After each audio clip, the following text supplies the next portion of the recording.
Hello po mga kababayan, kamusta po kayong lahat? And once again, welcome back to another episode of Simply Talkies Vlog. Pag-usapan natin mga kababayan itong departamentong iniwan ni Siminette Pusit, no? Ang Department of Education. Kasi po nagkaroon po ng National Teachers Month. Nagsalita po diyan ng ating Pangulo, no?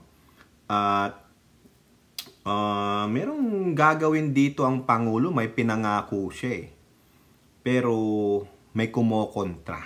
Unahin muna natin yung kumokontra. After that, yung kanyang gagawin. At yung gagawin din ng House of Representatives. Pero bago yan, meron pong magandang ginawa ang Pangulo. Dito, siguro, manggagalaiti lalo ang mga didilis, no? Yung mga didishit.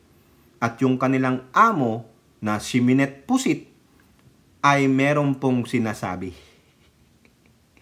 Kumbaga, nagmamagaling.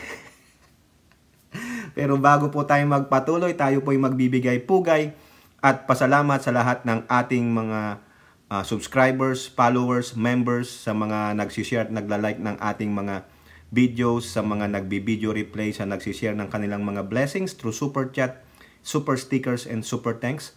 At ganun din po sa mga regular nating nakakasama sa video premiere at live streaming. Hindi ko na po kayo maisa-isa lahat. Shout out sa inyo and may God bless you all. Special shout out to the men and women in uniform, to all OFWs, sa mga kaibigan natin dyan sa bayan ng Palawan, Zambales, sa Norte, sa Visayas at sa Mindanao except sa Davao City, no? Kay Ilora, kay Tita Aurora, Maritel, Suzette, Miyu, kila Hattori, Ate Maite, at na hindi na mabilang kasi malapit na po tayong mag 51,000 subscribers. Paki-subscribe nyo na rin po yung Talkies Birador. No, yan po yung ating second channel. No, mag-upload lang tayo dyan ng mga maiiksing komento o video, no, mga reaction, no. Yung bang nasa loob lang tayo ng sasakyan, nasa labas, habang nagbibigay ng ating reaction.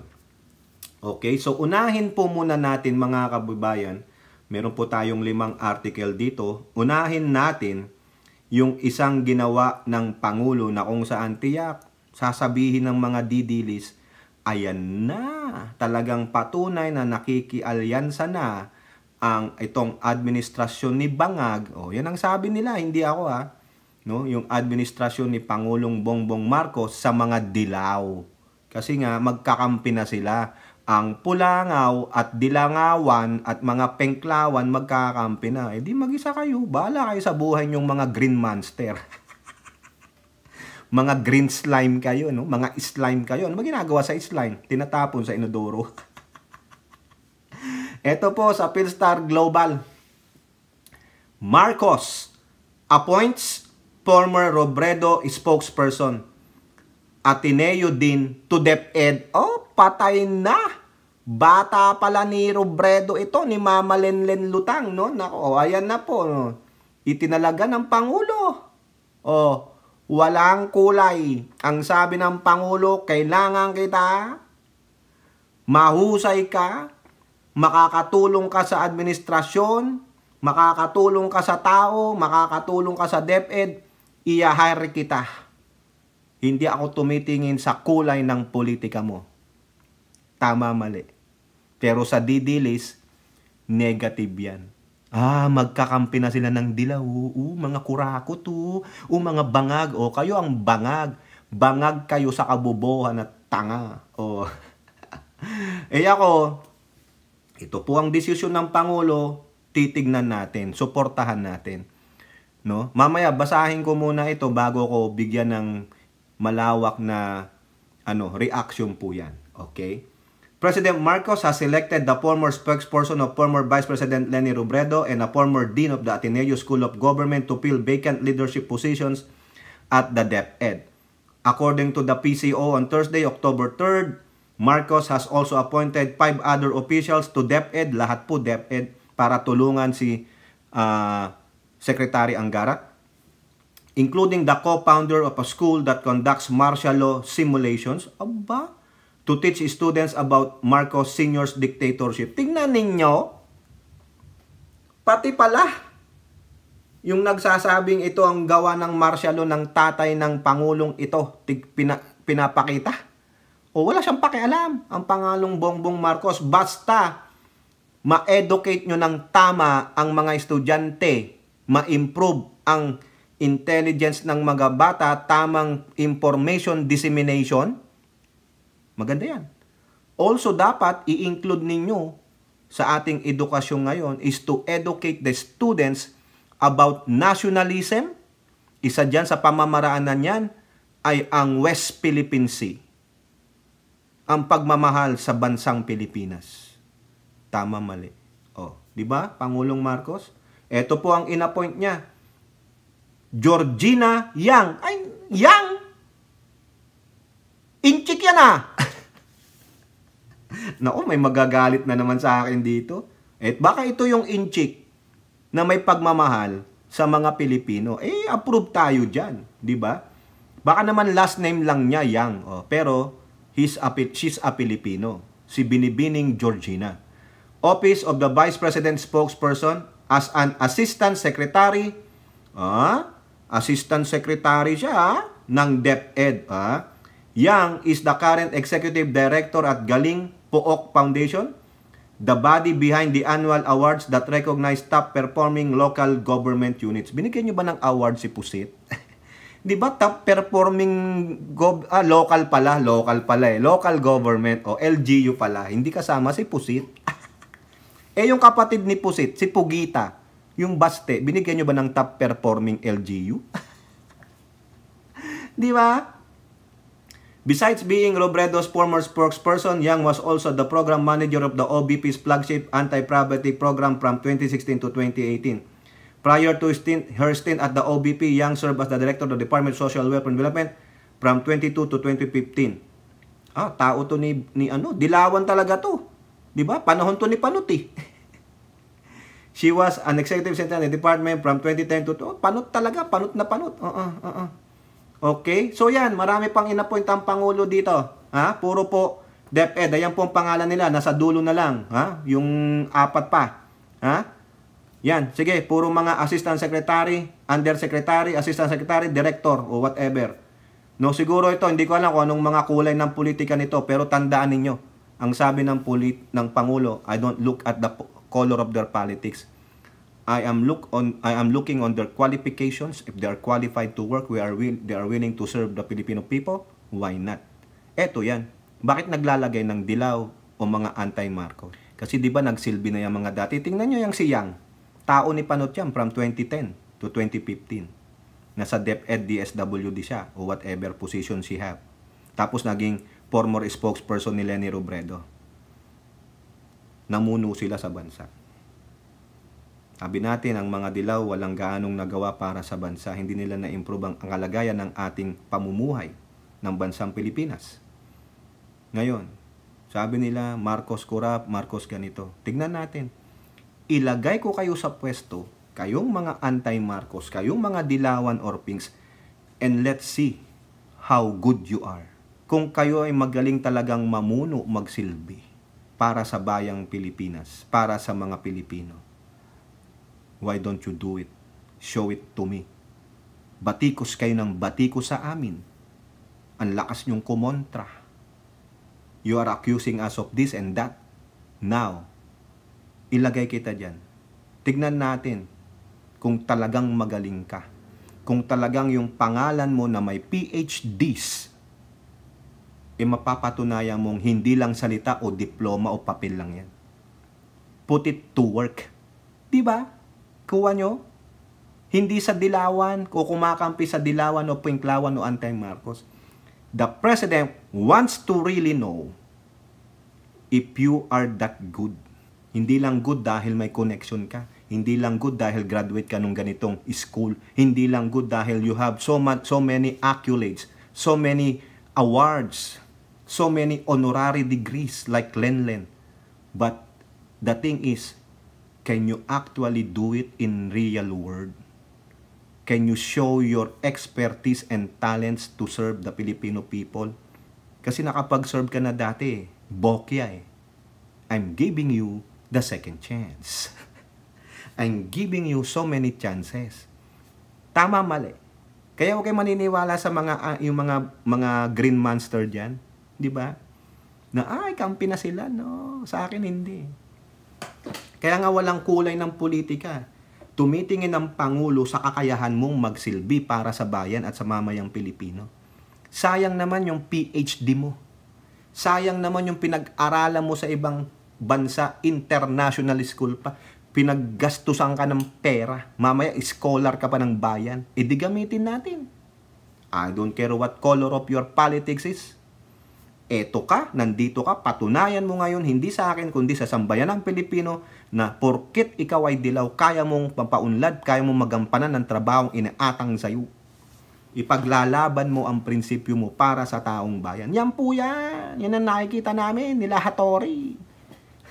Hindi sa kumakampi sa dilaw si Pangulo. Gusto niyang patunayan, o sige, patunayan nyo sa amin na kaya nyo palang magtrabaho. Diba? Yun po yung nakita namin. Kayo, ano nakita nyo? Sabi nila, ang dami ng dilaw sa kusina ng Malacanang. Nandyan na si Ochoa kasi kakampiyan ni FL. Dilawan si FL. Wala akong pakialam dyan kay FL. Dahil di niya man ako kilala. Diba?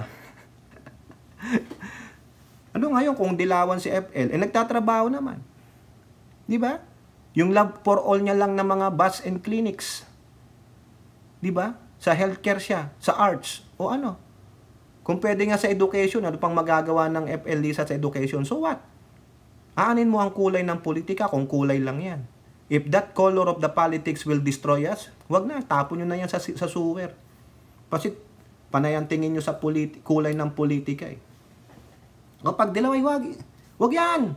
Nating kakampi yan. Umalay mo, may galing pala yun. Kailangan natin siya. Siyang isa sa mga piece of the puzzle na kailangan nating mabuo para magtagumpay tayo. Why not? Diba? Yun lang po yung sa akin, ha? Pero kung talagang wala talaga, iibasura ninyo. Kung mangungurakot lang, kung kakampi lang sa partido, unahin ang partido kaysa sa sabayan o sa sasambayan Pilipino, itapon nyo na. Di po ba? Labas tayo dyan kay Georgina Yang. Ha? Congratulations sa'yo, Georgina Yang. Saka dun sa iba. Di ko makikilala. Di ba? Pasok pa rin tayo sa DepEd. DepEd lahat to, ha? Oo.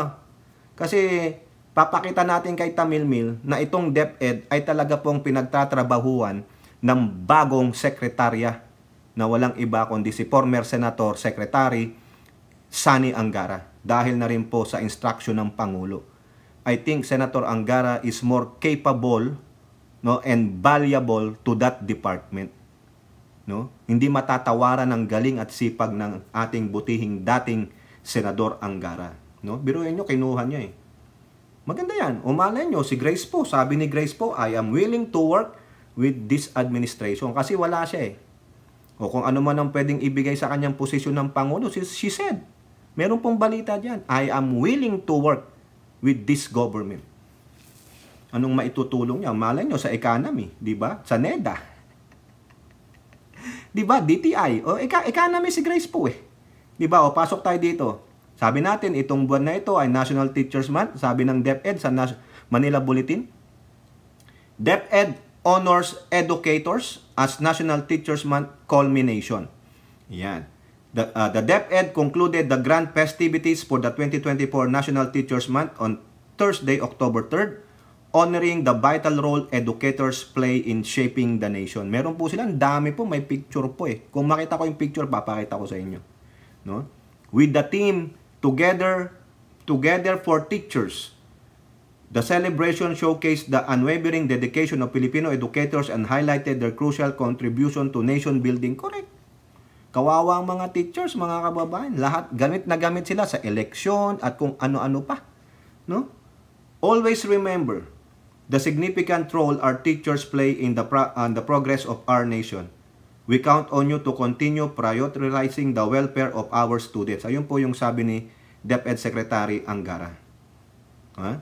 The culminating event for this year's National Teachers Day was attended by President Marcos Jr.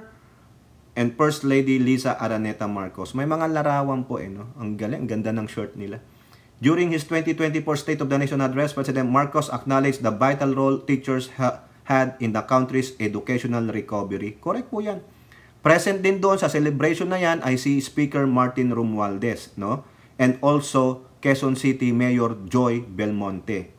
At kasama rin ang NTM Coordinating Council Chairperson and Metrobank Foundation President Aniceto Sobrepeña. Ayan. The event featured a full day of activities including raffle draws and performances by various artists and celebrities. O yan. Abay, ang dami palang teachers ang umaten, mga kababayan. Kaya pala punong-puno yung arena. Nakita ko sa mga picture eh. 10,000 participants including public school teachers, education stakeholders, DepEd officials, and LGU representative from across the country. Ay, ayos naman po yan. The National Teachers Day celebration hosted by DepEd NCR and co-led by DepEd's External Partnership Service is in accordance with Republic Act number 10743, which officially designate October 5th of each year as National Teachers Day. O ayun naman pala, meron palang Republic Act yan. October 5th, National Teachers Day. O sa mga kapwa ko guro, ako dating guro, Happy National Teachers Day po sa inyo. Congratulations po. However, meron pong banat ang grupo ng mga teachers dyan. Binabash po nila ang Pangulo. Oo, ito sabi sa ABS-CBN.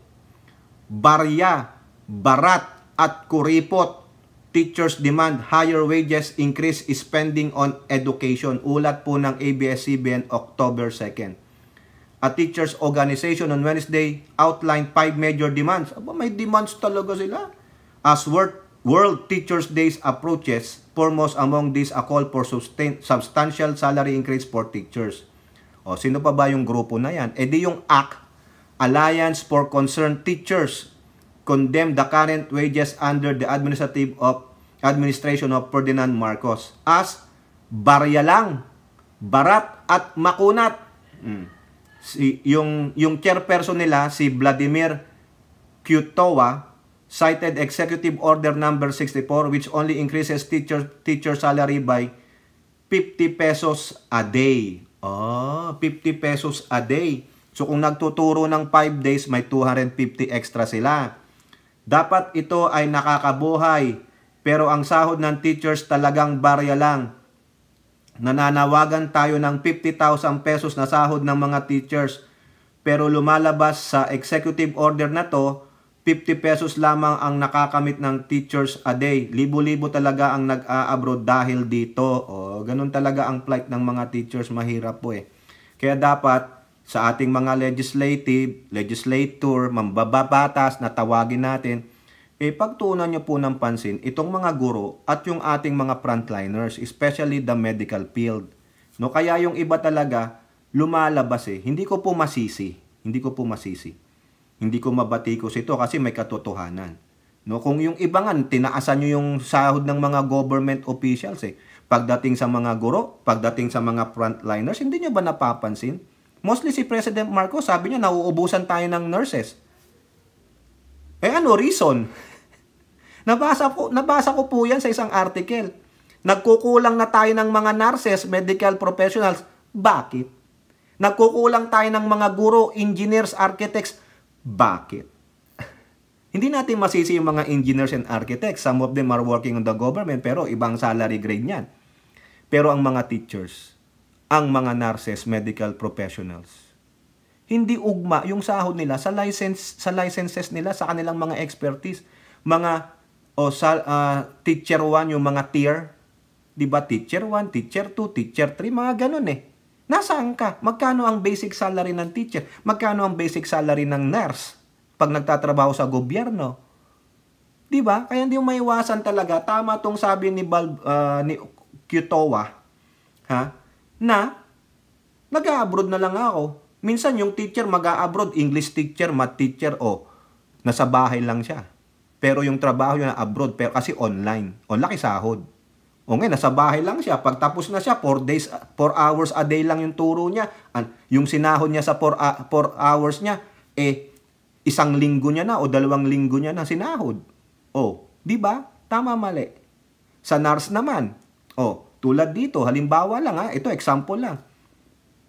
New entry ka ng nurse, newly hire ka. Kung ang basic salary ng nurse dito ay $30, depende sa state ha, depende sa state. Sa California, mahal po talaga. Halimbawa lang, $30 per hour. Kung 8 hours a day ka, minsan pinag-o-overtime ka. Di ba? O kung 8 hours a day ka lang. So, $240 a day. Times mo ng 50 yan. May 12,000 pesos ka a day, tapos i-tax mo lang. O sabihin mo, bigay mo na yung 3,000 as tax per day. May 9,000 pesos ka. Almost 1 month mo ng sahod sa Pilipinas as nurse, as new level. Baka wala pa nga 9,000 ng new level, yung new entry ba? Tawag ba doon? RN2 cents? Kasi sa RN2 cents, nurse yan sino pang educator? Di ba? Kaya ako hindi ko masisi itong axe Kung kayo nagtaas ng sahod sa mga government officials, 'di ba meron 'yan? 'Di ba DBM, 'di ba? Pangandaman, ang laki ng in-increase nyo sa mga legislators, sa executive, sa mga LGUs. Bakit ang teachers kung totoo tong sinasabi ni Qutoa na 50 pesos a day? Yung iba diyan na mga legislative natin pakuya-kuyakoy lang o tulad nung gumaganong ganon.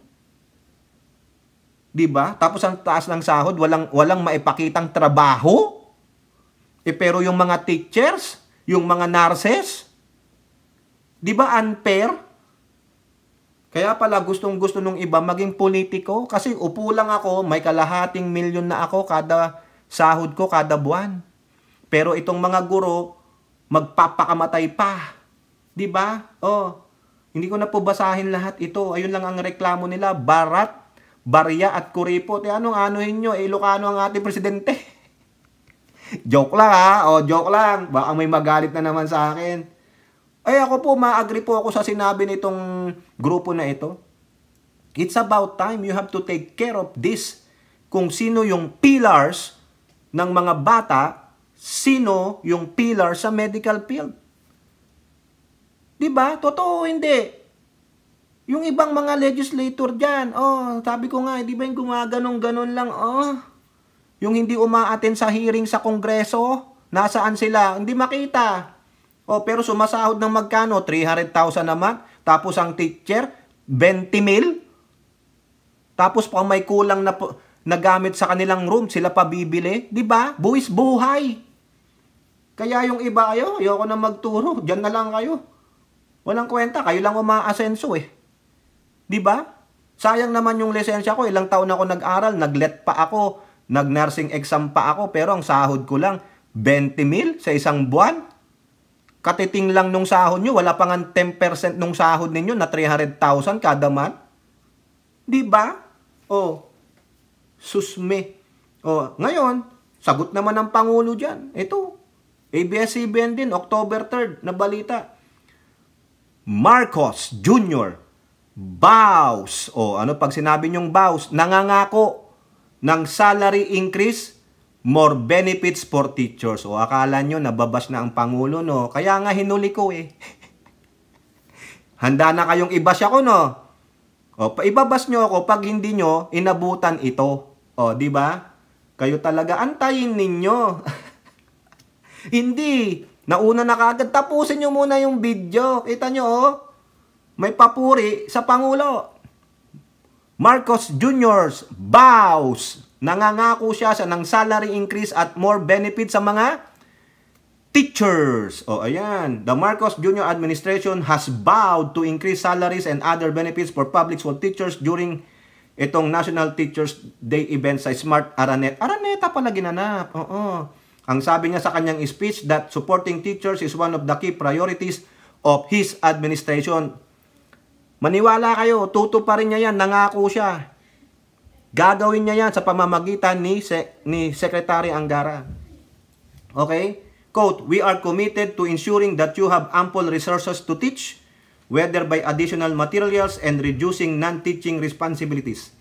In line with that commitment, we have implemented several measures that will transform the lives of our 860,000 public school teachers. Among these measures is the Kabalikan sa Pagtuturo Act, which will increase the annual teaching allowance for teachers from 5,000 to 10,000. Napirmahan na yan. Isa nga sa author dyan sa lower house si Castro. Sa upper house, si Bong Revilla. Starting the school year 2025 and a medical allowance of 7,000 starting, next year pala. The President also signed the implementing rules and regulations of Executive Order number 174, aimed at professional development and career advancement, ensuring that no teacher will retire at the teacher level 1. Diba? O after siyang batikusin nung act, may kasunod. Diba? Nagsalita rin si Speaker Martin. He also reaffirmed Congress promise to improve the welfare of teachers. Tignan nyo, magkatuwang itong magpinsan na to eh. Kaya sa aking opinion, no? Dapat hindi matanggal na speaker si Speaker Martin Romualdez. Kasi re-electionist siya eh. Re-electionist din si Gloria. Pag itong si Gloria nanalo yan, malamang mananalo yan. Gagawa at gagawa ng paraan yan para siya ang uupong speaker. Patay na ang Pangulo. Dapat ibalik nilang speaker si Speaker Martin Romualdez sa darating na new Congress. Ha? Yan ang ating panalangin. Kasi katuwang siya eh.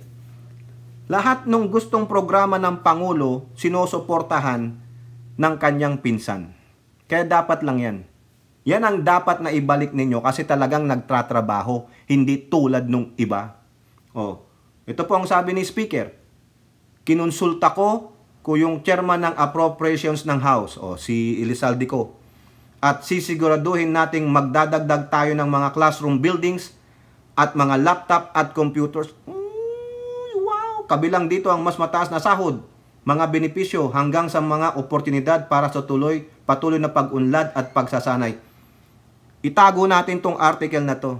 Pag ito hindi nangyari, pamumukha natin to kay Speaker at kay PBBM. Pag ito hindi nangyari hanggang matapos ang termino ninyong dalawa, mananagot kayo sa akin, ha? Pangahawakan ko yan, ha? Itabi nyo tong vlog natin na ito, ha?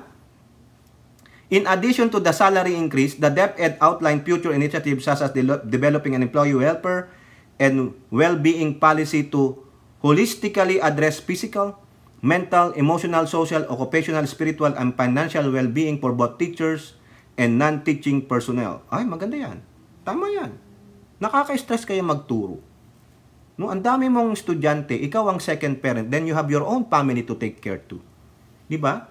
The agency plans to create a mental health policy, enhance the program on awards and incentives for service excellence, yung praise, and develop an inclusive employment policy to eliminate all forms of discrimination. Correct.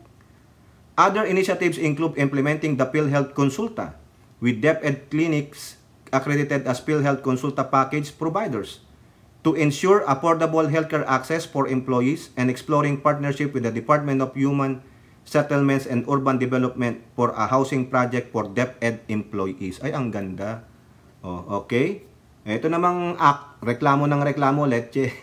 Magsitigil na nga lang kayo. Hintayin na lang. Pag hindi nangyari, doon natin sila i-call out. Tama ba, Elora? Ha? Miyu? Ikaw, Suset, ano masasabi mo dyan? Ikaw, Maritel, ano? Kausap lang eh, no? Okay, eto na. Yung magaling yung si Pinet Pusit, yung nag-quit as DepEd Secretary, ngayon may panawagan siya. Tinatawagan niya ang gobyerno. Ano yung panawagan niya sa gobyernong ito ni Pangulong Marcos?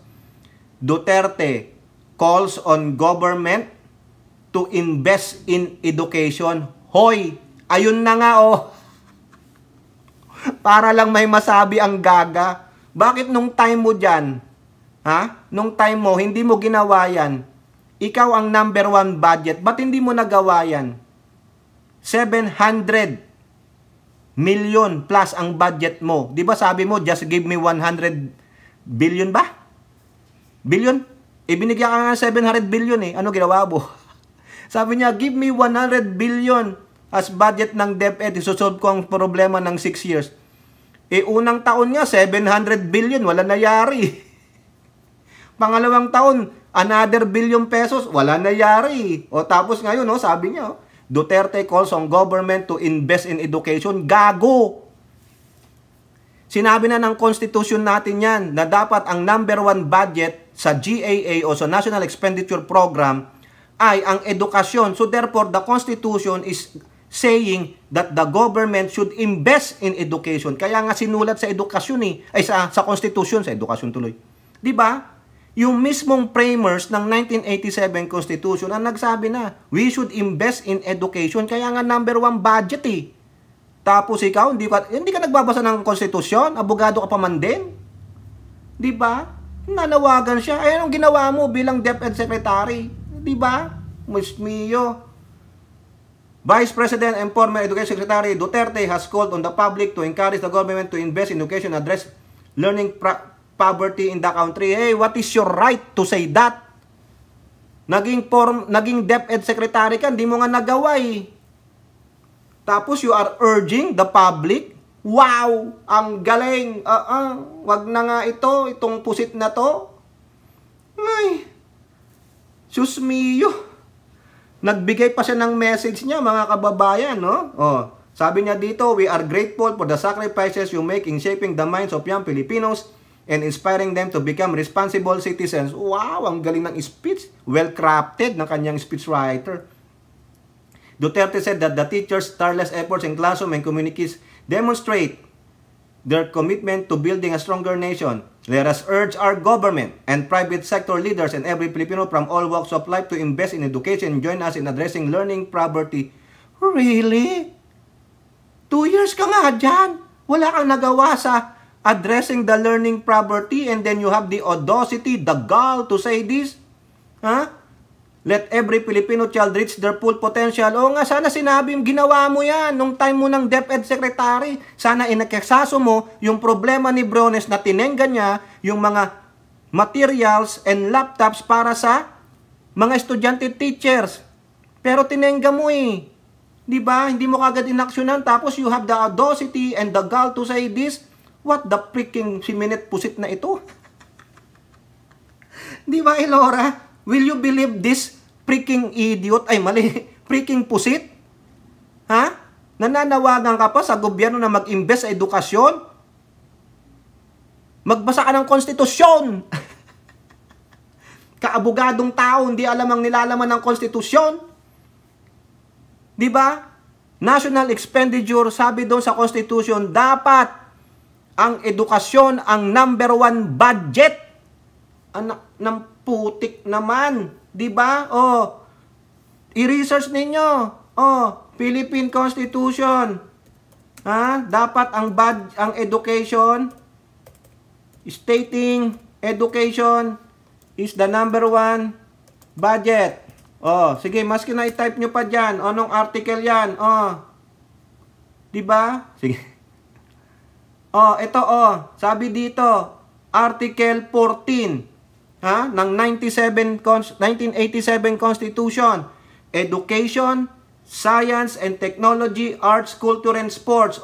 Ayan, punta tayo dito sa dulong-dulo. Section 5 of Article 14 ng 1987 Constitution. Section 5. The state shall assign the highest budgetary priority to education and ensure that teaching will attract and retain its rightful share of the best available talents through adequate remuneration and other means of job satisfaction and fulfillment. Sinasabi diyan, the state shall assign the highest budgetary priority to education. Ikaw nga. Tapos wala ka naman palang nagawa. Tapos meron ka pang audacity na sabihin na bigyan ng mag-invest sa education. Ayan, ang laki-laki ng budget ng siopaw naman para lang may masabi. Tangina, hindi mo na yata binasa yung kanyang speech bago binasa. Hindi pinag-aralan. Baka mag-boomerang sa akin ito pag sinabi ko to. Dapat ginanon mo muna. You have to analyze what your speechwriter have wrote. Diba? Mali. Mag-boomerang sa'yo kasi dati kang DepEd Secretary tapos mananawagan ka sa gobyerno na mag-invest sa education. Ayan na nga, nakalagay na nga sa konstitusyon. Ni hindi mo nga nagawa yan. Yung sinasabi mong give me 100 billion pesos, I will fix the problem in DepEd for 6 years. Binigyan ka ng ilang bilyong piso nung una at pangalawang taon mo. Ano nangyari? I quit. Tapos sasabihin niya, mag-invest kayo sa education. Ulul. O kayo po, ano pong inyong masasabi? Comment down below and don't forget to like and share. Hope to see you in the next videos. Bye-bye. God bless.